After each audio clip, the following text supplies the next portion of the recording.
അസ്സലാമു അലൈക്കും വറഹ്മത്തുള്ളാഹി.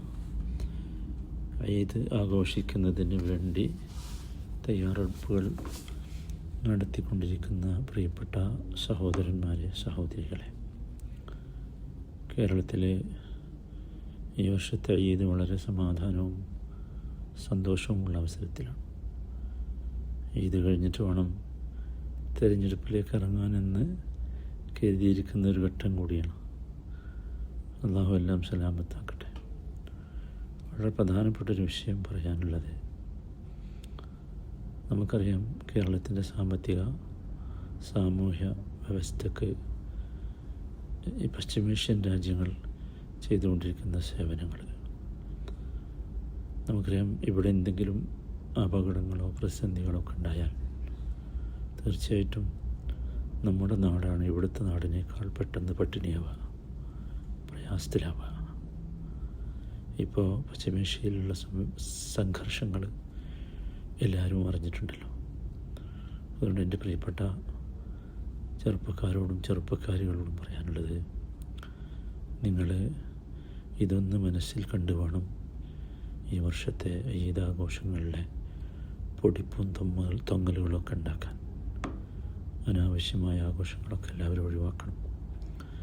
നോക്കൂ, പ്രയാസപ്പെടുന്നവരോടുള്ള, പ്രതിസന്ധികളിൽ അകപ്പെട്ടവരോടുള്ള, മർദ്ദിതരോടുള്ള മനസ്സറിഞ്ഞ ഐക്യദാർഢ്യം, അതാണ് യഥാർത്ഥത്തിൽ ഇന്നത്തെ പെരുന്നാളിനാവശ്യം.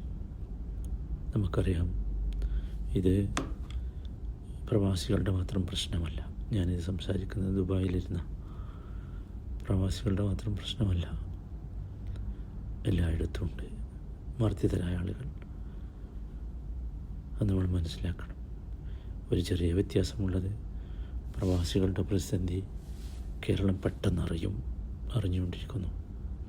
ഇവിടെ മിസൈൽ വന്നാലും ഡ്രോണ് പോയാലൊക്കെ വലിയ ശബ്ദം കേൾക്കാം, താഴേക്ക് വീണു എന്നൊക്കെ കേൾക്കാം. പക്ഷേ അതിനേക്കാൾ ഉച്ചത്തിൽ അത് കേരളത്തിൽ കേൾക്കുന്നുണ്ട്. അപ്പം അതുകൊണ്ട് എല്ലാവരും ശ്രദ്ധിക്കുക. നോക്കൂ, ജനിച്ച നാട്ടിൽ അന്യരായി ജീവിക്കേണ്ടി വരുന്നവരുടെ ലോകമാണിത്. നിർദാക്ഷിണ്യം ആവർത്തിക്കുന്ന യുദ്ധങ്ങൾ, അതിദയനീയമായി തുടർന്നുകൊണ്ടിരിക്കുന്ന മനുഷ്യാവകാശ ധംസനങ്ങൾ, കൊലവിളികൾ, അത് ഫലമായുണ്ടായ അനാഥമായ ബാല്യങ്ങൾ, ഒരുപാട് വിധവകൾ, ലക്ഷക്കണക്കിന് വിധവകൾ, വഴിയാധാരമായി തെരുവിൻ്റെ മക്കളായി അലയുന്ന ഒരുപാട് ഹതഭാഗ്യർ, ലോകത്തിൻ്റെ നാനാഭാഗങ്ങളിൽ അഭയാർത്ഥികളായി ജീവിക്കാൻ വിധിക്കപ്പെട്ടവർ ഒരുപാടുണ്ട്. ഇവരൊക്കെ ഓർക്കണം. പ്രിയപ്പെട്ടവരെ, നമുക്ക് ഈദ് സന്തോഷമാണ്. പക്ഷേ ഈദ് കൊണ്ട് നമുക്കുണ്ടാകേണ്ട സന്തോഷം അള്ളാഹുവിനെ കണ്ടുമുട്ടുമ്പോഴുള്ള ദിവസത്തിൻ്റെ സന്തോഷമാണ്. നമ്മൾ പ്രാർത്ഥിക്കണം, അല്ലാഹുമ്മ ജഅൽ ഖൈറ അയ്യാമിനാ യൗമ അൽഖാക്. അള്ളാഹുവേ, എൻ്റെ ഏറ്റവും നല്ല ദിവസം നിന്നെ കണ്ടുമുട്ടുന്ന ദിവസമാകണം. നമ്മൾ പ്രാർത്ഥിക്കണം, അല്ലാഹുമ്മർസുഖ്നൽ ഫർഹത യൗമ ലിഖാഇക്. അള്ളാഹുവേ, നിന്നെ കണ്ടുമുട്ടുന്ന ദിവസം എനിക്ക് സന്തോഷമുണ്ടാകണം. അള്ളാഹു അനുഗ്രഹിക്കട്ടെ.